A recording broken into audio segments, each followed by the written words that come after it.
దేవునికి మహిమ కలుగునుగాక. ఈ యొక్క పునరుద్ధరణ దినం మందిరానికి కూడా వచ్చిన అందరికి నా వందనాలు. అందరికి ప్రైజ్ లార్డ్. ప్రభు మనం దీవించునుగాక. అద్భుత రీతిగా దేవుడు గత 4 నెలలు మనల్ని, మన సంఘాన్ని, మన దేశాన్ని కాపాడుతున్న విధానం బట్టి నేను ప్రభుని స్తుతిస్తున్నాను.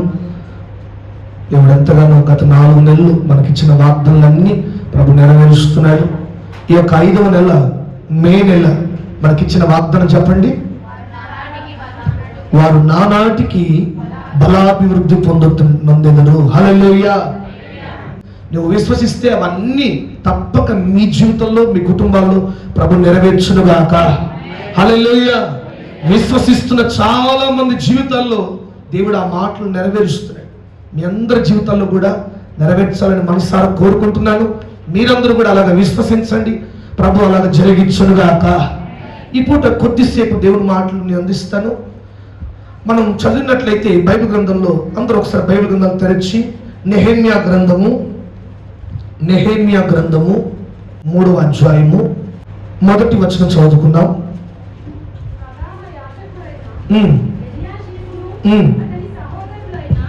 యాజకులను లేచి గొర్రెల గుమ్మమును కట్టి ప్రతిష్ఠించి తలుపులు నిలిపివిరి. చాలు. హల్లెలూయా. అలాగే మరొక మొదటి అధ్యాయం, నెహెమ్యా 1వ అధ్యాయము 3వ వచనం. చెరపట్టబడిన వారిలో శేషించిన వారు ఆ దేశంలో బహుగా శ్రమను, నిందను పొందుచున్నారు. మరియు యెరూషలేము యొక్క ప్రాకారము పడద్రోయబడినది, దాని గుమ్మములను అగ్ని చేత కాల్చబడినవని నాతో చెప్పిరి. ఈ మాటలు వినినప్పుడు నేను కూర్చుండి ఏడ్చి కొన్ని దినములు దుఃఖముతో ఉపవాసం ఉండి ఆకాశమందలి దేవుని ఎదుట విజ్ఞాపన చేసి తిని. హల్లెలూయా. శబ్దం గట్టి హల్లెలూయా. బిగ్గరగా హల్లెలూయా. చూడండి, ఈ యొక్క మే నెల మరి మొదటి వారం దేవుడు మనతో మాట్లాడుతున్న మాట మనం బైబిల్ గ్రంథంలో చూస్తే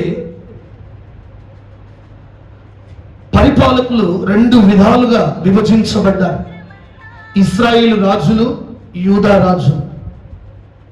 యూదా రాజుల కాలములో నిర్మించబడిన యెరూషలేము పట్టణము. ఈ యెరూషలేము పట్టణము చాలా శ్రేష్టమైన పట్టణము. ప్రతి ఒక్కరికి నివాస స్థలంగా అక్కడ ఆ పట్టణం చాలా అందంగా రూపించబడింది. ఈ యెరూషలేము పట్టణానికి 12 గుమ్మాలు ఉన్నాయట. చెప్పండి ఎన్ని? చెప్తలేదు, కొంచెం సరమే చెప్పండి. ఎంత ఎన్ని? 12 గుమ్మాలు ఉన్నాయి. యెరూషలేము పట్టణంకి వెళ్ళడానికి 12 దిక్కుల నుంచి 12 దారులు, 12 గుమ్మాలు, 12 గేట్స్ పెట్టబడ్డాయి. సరే, పాత నిబంధనలు మనందరికి తెలుసు. ప్రజలు ఎక్కువ శాతం, ఇశ్రాయేల్ ప్రజలు మరి ఆ పాత నిబంధనలు ఎక్కువ శాతం 12 అనే సంఖ్యను మనం ఎక్కువ శాతం వింటాం. 12 గోత్రాలు, దానికి సూచనగా ఉన్న 12 గుమ్మాలు వారు నిర్మించారు. అలాగే 12 రాళ్లతో బలిపీఠం కట్టబడింది.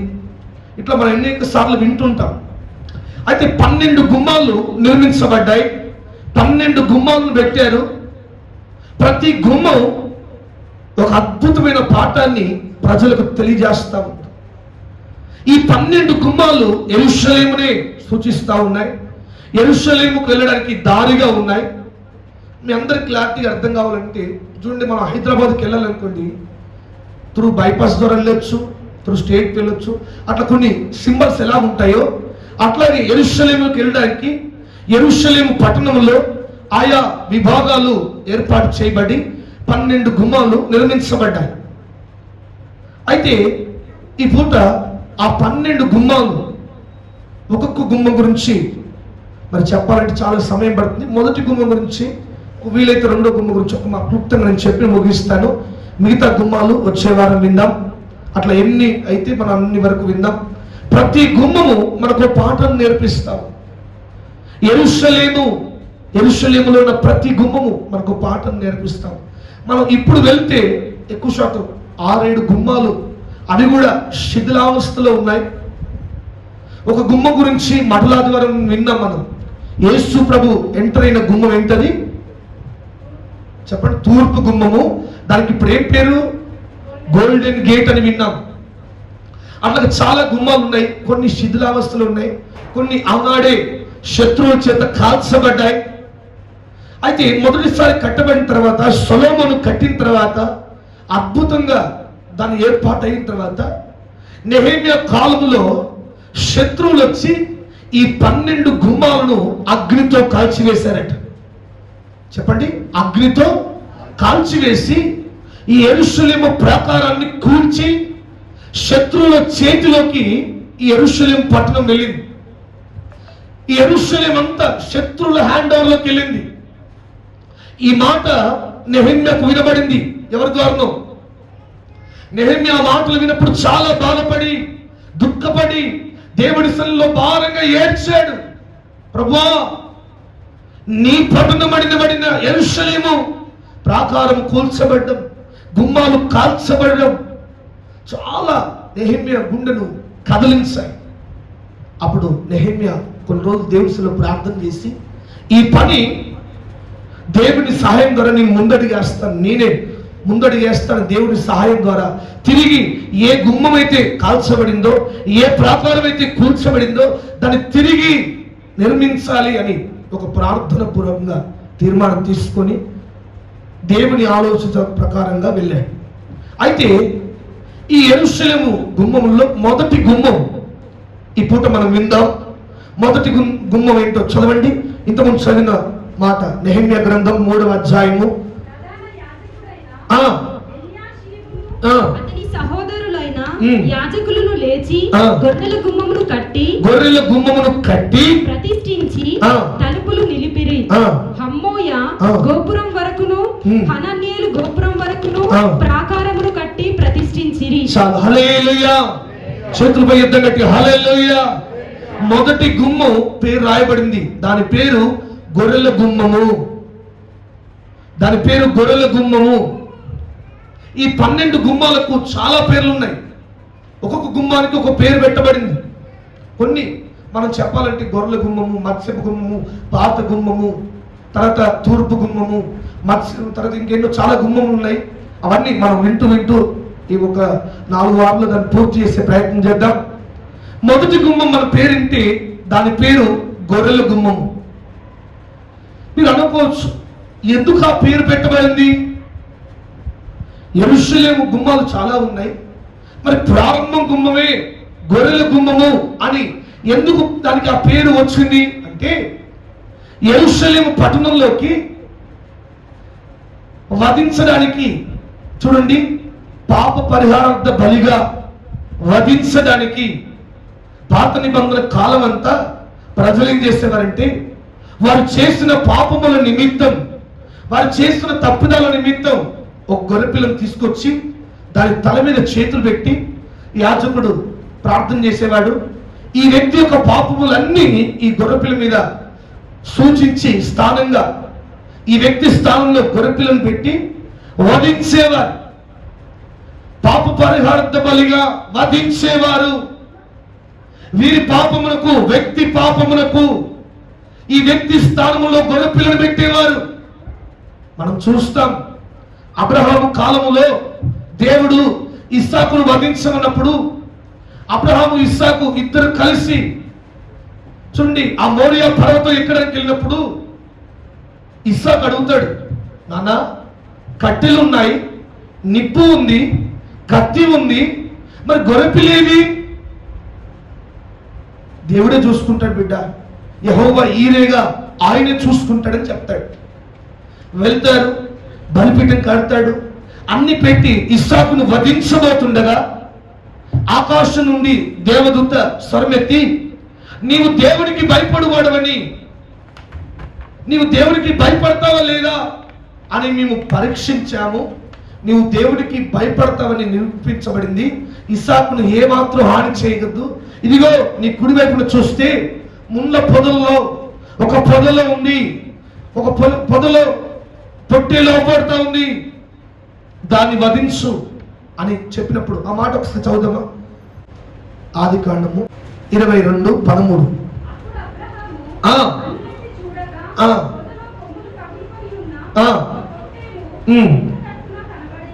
చాలా హల్లెలూయా. ఒక పొట్టేళ్ళు, ఒక గొర్రెపిల్ల ఆ పొదల్లో చిక్కుబడి ఉండడం అబ్రహాము చూసి ఇస్సాకుకు ప్రతిగా ఇస్సాకు స్థానములో ఆ గొర్రెపిల్లను వధించడం జరిగింది.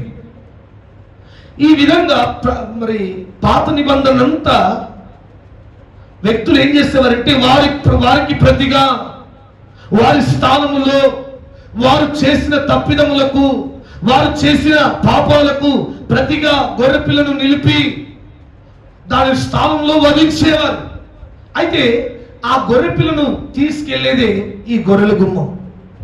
ఈ మొదటి గుమ్మంలో ద్వారానే వెళ్తారు, అక్కడ వధిస్తారు, యాజకుడు ప్రార్థన చేస్తాడు. ఈ వ్యక్తి పాపములన్నీ గొర్రెపిల్ల మీద సూచించబడి ఒప్పుకోబడి, నేను ఈ పాపం చేశాను, పలానా పాపం చేశాను, నాకు బదులుగా ఈ గొర్రెపిల్లను వధిస్తున్నాం అని చెప్పి ఇచ్చినప్పుడు దాన్ని వధిస్తాడు. అయితే దానికి అందుకే గొర్రెల గుమ్మము అనే పేరు వచ్చింది.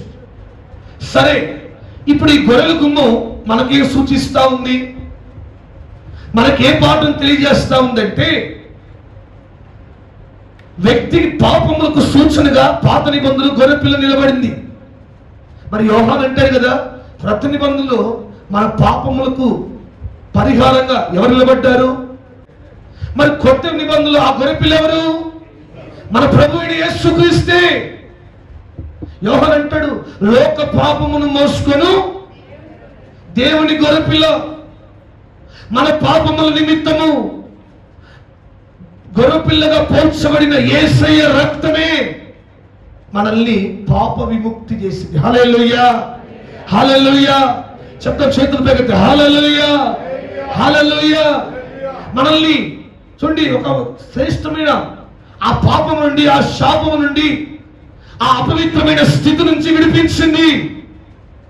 ఇప్పుడు ఈ మొదటి గుమ్మం, గొర్రెల గుమ్మం ఏమి సూచిస్తా ఉందంటే, నీ జీవితానికి రక్షణను సూచిస్తా ఉంది. వ్యక్తి పాపం నుండి విడిపించేదే ఆ గొర్రెపిల్ల రక్తమైతే, కొత్త నిబంధన ప్రకారం మన పాపం నుండి విడిపించిన యేసయ్య రక్తమే మనకు ఒక రక్షణ. రక్షణ యెరూషలేములోకి వెళ్ళాలంటే, పరలోకంలో యెరూషలేముకు సూచనగా ఉన్న ఆ పరలోక పట్టణానికి వెళ్ళాలంటే మొట్టమొదటి చూడండి ఏమంటారు, పాస్ అంటే వేరే దేశానికి వెళ్ళాలంటే వీసా ఉంటుంది. మనకు కూడా పరలోకంకి వెళ్ళాలంటే రక్షణే మొదటి మెట్టు. రక్షణ లేని ఏ వ్యక్తి ఆ పరలోకంలో ప్రవేశించలేడు. నేను అంటాను, రక్షణ సూచిస్తున్న ఈ గుమ్మం రక్షణ గుమ్మం. హల్లెలూయా, హల్లెలూయా. రక్షణ గుమ్మం. మరి ప్రియమైన దేవుని బిడ్డలారా, యేసు ప్రభు నీకు ప్రతిగా, నీ పాపముల ప్రతిగా, నీవు చేసిన దోషముల ప్రతిగా, నీవు మాట్లాడిన మాటల ప్రతిగా, నీవు కనులారా, చేతుల ద్వారా, నడక ద్వారా చేసిన పాపములకు ప్రతిగా, నీకు ప్రతిగా వధించబడి, నీకు ప్రతిగా భారభరితమైన పాపములకు సూచనగా ఉన్న మ్రానును, ఆ శిలువ మ్రానును మోసి రక్తాన్ని చిందించి నిన్ను విముక్తినిగా చేశాడు, నిన్ను విడుదల చేశాడు, నిన్ను నీ కట్ల నుంచి విడుదల చేశాడు. మరి ఈ వాక్యం ఇంత దేవుని బిడ్డలారా, నీవు రక్షించబడ్డావా? చూడండి, పెళ్లి సంబంధాలకు వెళ్ళినప్పుడు ఇక మన సంఘం గురించి చెప్పనవసరం లేదు. అబ్బాయి ఎత్తు ఉండాలి, అన్ని ఉండాలి, జాబ్ ఉండాలి, లేదంటే మంచి పొలం ఉండాలి, స్థలం ఉండాలి, అన్ని అడుగుతారు. కానీ ఒక్కరన్నా ఫస్ట్ నేను చూస్తున్నాను, రక్షించబడ్డారా? అయ్యా రక్షించబడితే చాలయ్యా, మిగతావన్నీ సెకండరీ. మొట్టమొదటిగా వ్యక్తి రక్షణ తీసుకున్నాడా? మందిరానికి వెళ్తాడా? ప్రభు బల తీసుకుంటాడా? ఏ మందిరానికి వెళ్తాడు? ఏ సేవకుని దగ్గరికి వెళ్తాడు? ఈరోజు అడిగిన వారు ఉన్నామా మనం? భక్సింగ్ గారు ఎవరో వ్యక్తి కనబడితే ఫస్ట్ అడిగే మాట, బ్రదర్ నువ్వు తిరిగి జన్మించావా? లేదు అన్నాడు అనుకోండి, ఆ వ్యక్తిని కూర్చోబెట్టి సువార్త చెప్పి రక్షణ తీసుకున్నాక ఒక కేర్ తీసుకుంటున్నట్టు. హల్లెలూయా, హల్లెలూయా. ఇక్కడి నుంచి మనం కూడా ఆ యొక్క స్వభావం కలిగి ఉండాలి. రక్షణ ప్రాముఖ్యం, మారు మనసు చాలా అవసరం. మరి ఈ మొట్టమొదటిగా ఈ గొర్రెల గుమ్మాన్ని నెహెమ్యా ఒక వ్యక్తికి బాధ్యత అప్పగించి ఆ వ్యక్తి ద్వారా మొదటి గుమ్మాన్ని నిలబెట్టాడు. ఆ మొదటి గుమ్మం రక్షణ గుమ్మము. అందుకే యెషయా గ్రంథంలో చక్కటి మాట ఉంటుంది, చదవండి ఆ మాట. యెషయా గ్రంథం 61వ అధ్యాయము 10వ వచనం. యెషయా గ్రంథం 61వ అధ్యాయము 10వ వచనం.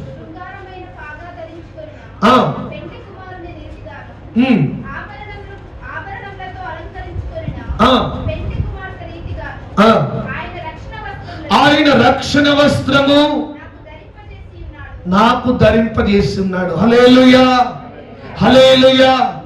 కొత్త నిబంధనలో ఒక మాట ఉంటుంది, పెళ్లికి వెళ్ళిన ఒక వ్యక్తిని పెళ్లి వస్త్రం లేదని అక్కడ ప్రభు అడుగుతున్నాడు. నీ పెళ్లి వస్త్రం లేకుండా నీవు ఎందుకు వచ్చావు ఈ పెళ్లి విందులో?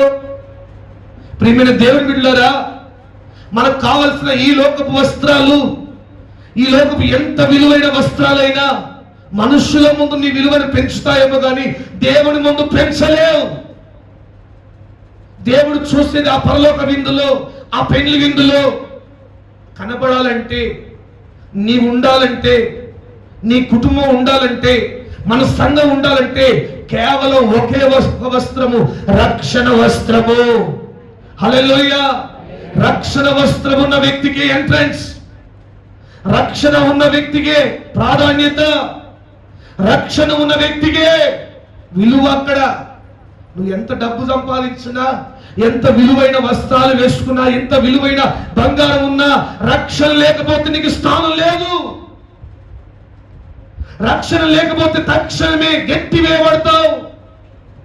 ఆ వస్త్రం పోగొట్టుకుంటే గట్టి వేయబడతావు. చాలా మంది అన్ని విలువైన వస్త్రాలు, ప్రశస్తమైన వస్త్రాలు, షీనారు వస్త్రాల కొరకు ప్రయాసపడుతున్నావు. కానీ బుద్ధి లేని మనుషుల్లాగా రక్షణ వస్త్రాన్ని పోగొట్టుకుంటున్నావు.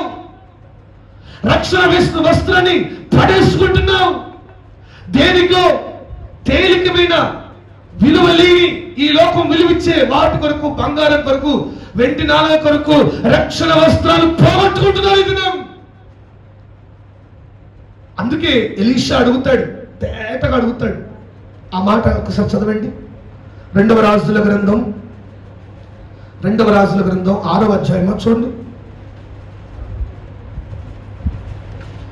2వ రాజుల గ్రంథం 5వ అధ్యాయము 24 నుంచి చూద్దాం.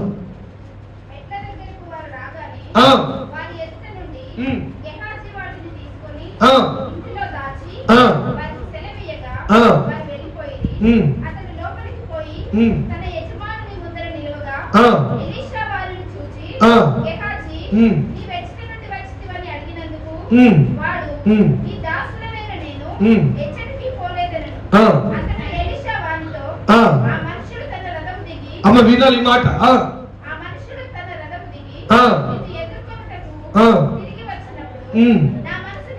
నా మనస్సు నీతో కూడా రాలేదా? ద్రవ్యమును, వస్త్రములను,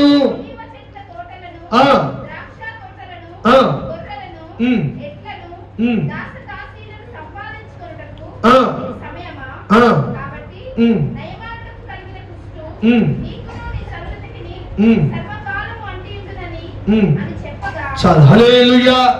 చేతులపై యుద్ధం పెట్టి హల్లెలూయా. చూడండి, ఏలియా దగ్గర పరిచయం చేసి, భయంకరమైన చాకరీ చేసి, ఎక్కడ వెళ్ళినా అక్కడికి వెళ్ళి ఎలీషా ఏం పొందుకున్నాడు? ఆస్తులను పొందుకున్నాడా? ద్రవ్యాలను పొందుకున్నాడా? తైలాలను పొందుకున్నాడా? ఒలివ చెట్లు పొందుకున్నాడా? ద్రాక్ష చెట్లు పొందుకున్నాడా? ఏం పొందుకున్నాడు? ఒక్క వస్త్రమే కదా, ఆ అభిషేక వస్త్రము, ఆ రక్షణ వస్త్రం పొందుకున్న ఎలీషా జీవితం రాజుల ముందు కూడా తలెత్తుకునేటట్టు నిలబెట్టింది. హల్లెలూయా. చెప్పాలి గట్టి హల్లెలూయా. ఒక్క వస్త్రమే, అభిషేక వస్త్రము, ఆ రక్షణ వస్త్రము రాజులను కూడా ఎలీషా ముందు నిలబెట్టింది. ఎలీషా వెళ్ళి నిలబడలా. ఎలీషా ముందే గొప్ప గొప్ప రాజులు, నయమాను రాజు, ఇంకా ఎంతో మంది రాజులు వచ్చి ఎలీషాను వేడుకుంటున్నారు. అంత స్థితిలో నిలబెట్టింది. ఏంటి?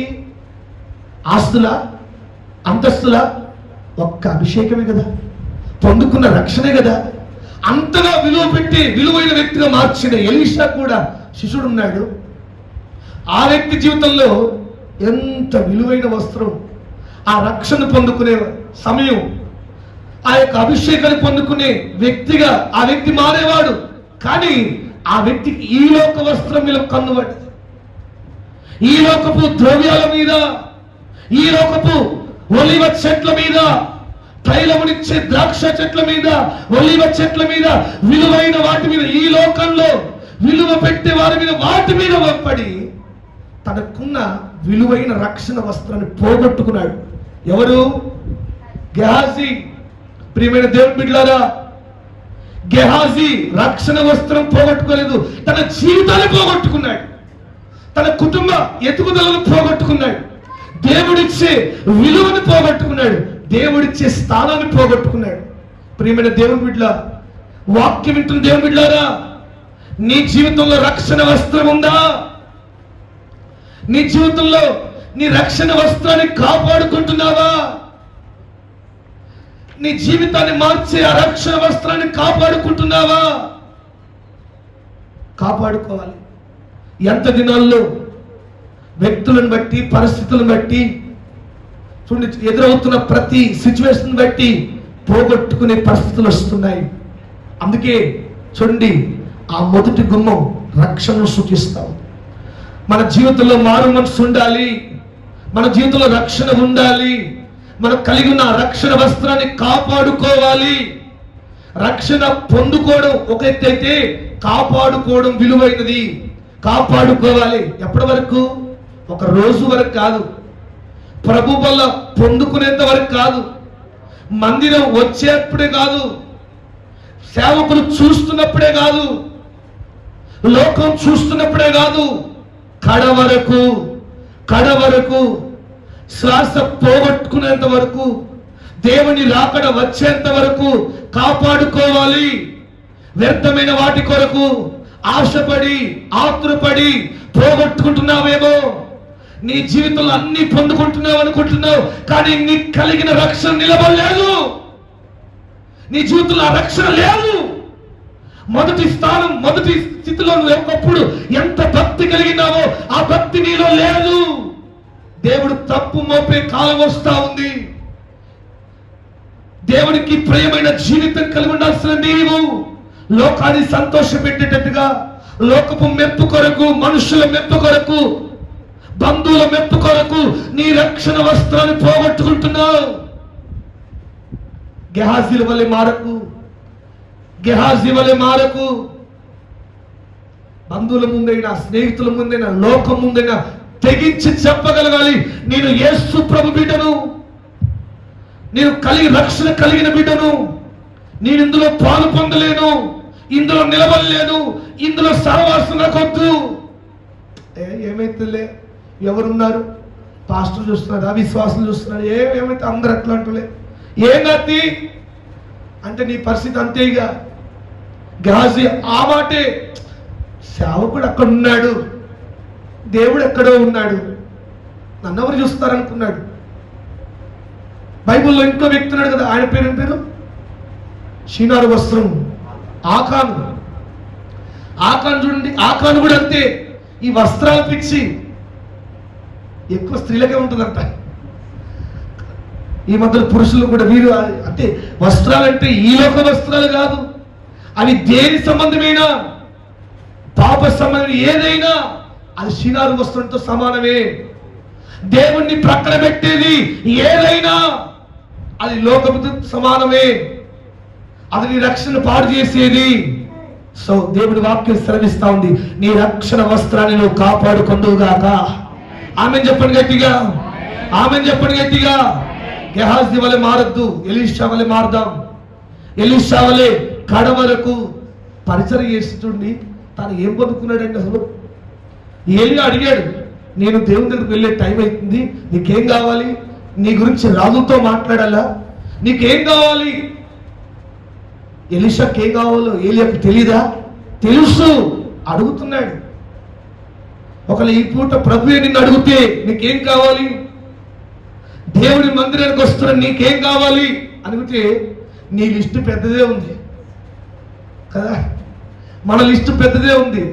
ఆ లిస్టులో దేవుని గురించి, దేవుని మందిరం గురించి, అభిషేకం గురించి, ప్రతిష్ట గురించి అన్ని లాస్ట్లో ఉన్నాయి. మనకు కావాల్సిన ముందున్నాయి. హల్లెలూయా, హల్లెలూయా. సో రక్షణ వస్త్రాన్ని కాపాడుకుందాం. ఈ రక్షణ గుమ్మాన్ని పాడైపోతుందని తెలుసు, శత్రువుల చేత పతనావస్థలో ఉందని తెలుసు, శత్రువుల చేతిలో పడి రక్షణ గుమ్మం కూలిపోయిందని తెలుసు. అందుకే నెహెమ్యా అంటాడు, మొదటిగా ఆ గుమ్మాన్ని నిలబెట్టాలి అని ఒక వ్యక్తికి బాధ్యత అప్పగించి, ఏ గుమ్మానికి ఆ గుమ్మము నిలబెట్టబడాలి, తిరిగి కట్టబడాలి, తిరిగి అందంగా తీర్చిదిద్దబడాలి, ఒకప్పుడు ఎలా ఉందో అంతకంటే మెరుగుగా మార్చబడాలని ఆ యొక్క వ్యక్తులకు అప్పగించి ఆ గుమ్మాన్ని నిలబెట్టి ప్రతిష్ఠించారు. హల్లెలూయా. ఈ పడిపోవడం దేనికి సూచిస్తుందంటే, అంటే ప్రతి మనిషి కూడా రక్షణలో ఖచ్చితంగా పడిపోతాడు. దావీదు వంటి మహారాజుల వలె తొట్టిల్లిపోయిన పరిస్థితులు కనుక పడిపోతారు, పాడైపోతారు. కానీ ప్రభు సన్నిధిలో మరలా పశ్చాత్తపడి తిరిగి కట్టుకోవాలి, తిరిగి కట్టుకోవాలి. ఈ ప్రభు వల్ల రోజు దేవుడు నీతో మాట్లాడుతున్నాడు, నీ రక్షణ గుమ్మం తిరిగి కట్టబడాలి. ఈరోజు కట్టబడాలి, ఈ పూటే కట్టబడాలి. ఈ పూటే దేవుని మందిరం కొరకు, దేవుని సేవ కొరకు నీ రక్షణ జీవితం నిలబెట్టబడాలి. యేసుక్రీస్తే నీకు ప్రతిగా ఆయన బలి అర్పణ, నీకు ప్రతిగా ఆయన రక్తం చిందించాడు. ఆ రక్షణ మనలో ఉండాలి. ఈ పూట ఏమైతుందంటే భార్యలందరూ రక్షణ తీసుకుంటున్నారు, భర్తలు ఏమైపోయినా భార్యలకు అవసరం లేదు. స్త్రీలు పురుషులు రక్షణ తీసుకుంటున్నారు, పిల్లలు ఏమైపోయినా వాళ్ళకి అవసరం లేదు.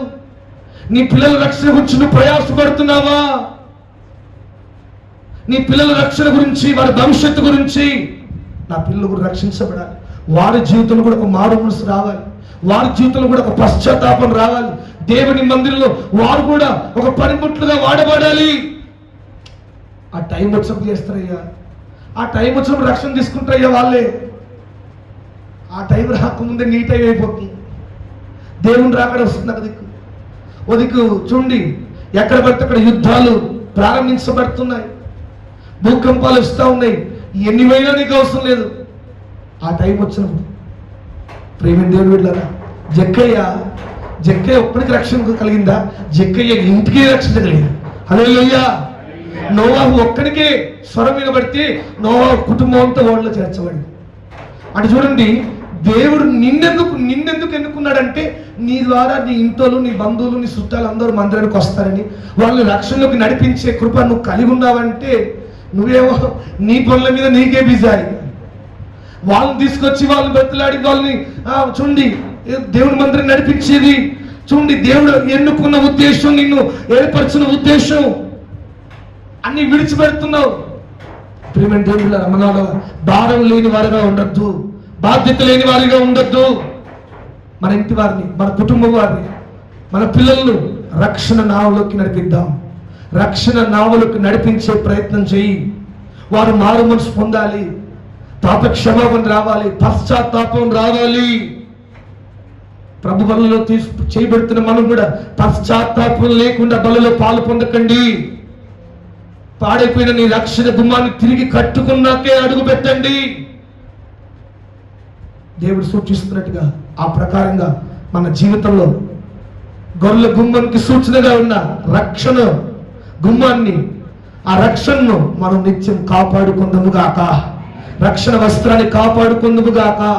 ఎన్ని కష్టాలు వచ్చినా, ఎన్ని నష్టాలు వచ్చినా, దేవుని కొరకు, సేవ కొరకు, మందిరం కొరకు, ద్రాకడ కొరకు, ఆయన రాజ్య విస్తరణ కొరకు కడ వరకు మన రక్షణ జీవితాన్ని కాపాడుకొని ప్రయాసపడదుముగాక. హల్లెలూయా. చేతులపై యుద్ధం కట్టి హల్లెలూయా, హల్లెలూయా.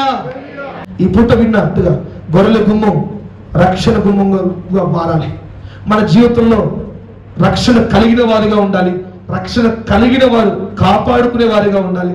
కాపాడుకునే వారు నలుగురిని నడిపించే వారిగా, ప్రభు తట్టు నడిపించే వారిగా మారాలి. పడిపోయిన ఆ గుమ్మాన్ని నెహెమ్యా ఎలాగైతే తిరిగి కట్టాడో, పడిపోయిన మన రక్షణ జీవితం ఈ పూట తిరిగి కట్టబడే విధంగా ఓ పశ్చాత్తాప హృదయం మనం కలిగి ఉందముగాక. నీ జీవితంలో ఎక్కడో రక్షణ జీవితం కోల్పోయా, గెహాజీలాగా రక్షణ వస్త్రాన్ని పోగొట్టుకున్నావు. ప్రభు తేటగా ఆ పెళ్లి విందులో తెలియజేస్తా ఉన్నాడు. పరలోక బిందులో నీ పెళ్లి వస్త్రాన్ని నువ్వు పోగొట్టుకుని వచ్చావు. ఆ పరలోక విందులో పాలు పొందాలంటే నీవు కలిగిన రక్షణ వస్త్రం కాపాడుకోవాలి. నీకు ప్రతిగా నీకు రక్షణ ఇవ్వడం కొరకు, నీకు మారు మనసులు ఇవ్వడం కొరకు, పాప శిక్ష నువ్వు అనుభవించకుండా నీ కొరకు బలైన దేవుని గొర్రె పిల్లగా ప్రభు నీకు స్థానంలో బలి అయ్యాడు. ఇస్సాకు స్థానంలో ఆ గొర్రె పిల్ల వధించబడింది. పాత నిబంధన అంతా మన పాపములకు ప్రతిగా గొర్రె పిల్లను వధించేవారు. కానీ ఈ కొత్త నిబంధనలో నీ కొరకు నా కొరకు ప్రతిగా ఆయన రక్తం చిందించబడింది. ఎందుకు చిందించబడింది తెలుసా? నీవు పాపము నుంచి విడిపించబడాలి, శాపము నుండి విడిపించబడాలి. నీ జీవితంలో కలిగిన ఆ శాప విమోచన కావాలి. నీవు ఎదుర్కొంటున్న ఆ కట్ల నుంచి విడిపించబడాలని ప్రభు నీ ప్రతిగా, నీ పాపములకు ప్రతిగా ఆయన నిలబడ్డాడు. ఆయన సిలువ వేయబడ్డాడు, ఆయన రక్తం చిందించబడ్డాడు. రెండు చేతుల ఆకాశం పెట్టి ఒక చిన్న పశ్చాత్తాప ప్రార్థన చేయి. ప్రియమైన దేవుని బిడ్డలారా, ఇంకా యవనస్తులు, ఇంకా చాలా మంది రక్షణ లేని వారు ఉంటే, అమ్మా ఇదే తగిన సమయం, ఇదే తగిన సమయం. నీవు మారు మనసు పొందడానికి, నీవు పాప క్షమాపణ పొందుకోవడానికి, నీవు రక్షించబడానికి ఇదే తగిన సమయం. రక్షణ ఆలస్యం చేయకండి, రక్షణ ఆలస్యం చేయకండి. జక్కయ్య ఒక్కరు రక్షించబడితే తన ఇంటికే రక్షించవచ్చు.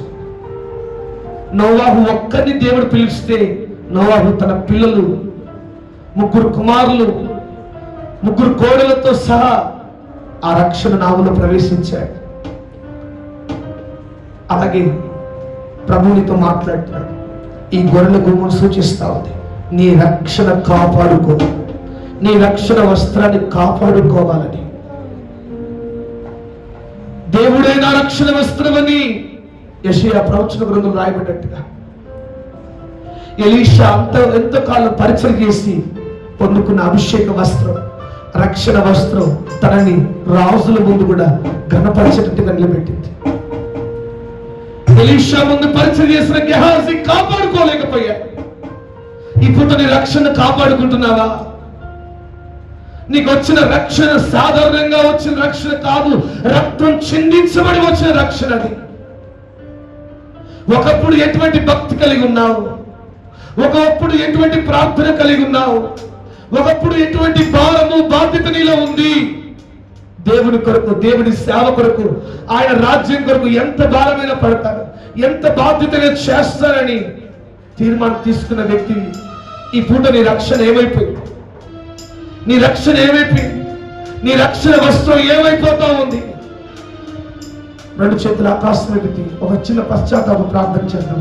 ప్రభువా, నువ్వు మాట్లాడినట్టుగా నా రక్షణ జీవితాన్ని కాపాడుకోలేకపోతున్నాను. కాపాడుకునే కృప నాకు దయచేయి. నా రక్షణ వస్త్రాన్ని కాపాడుకోవాలి.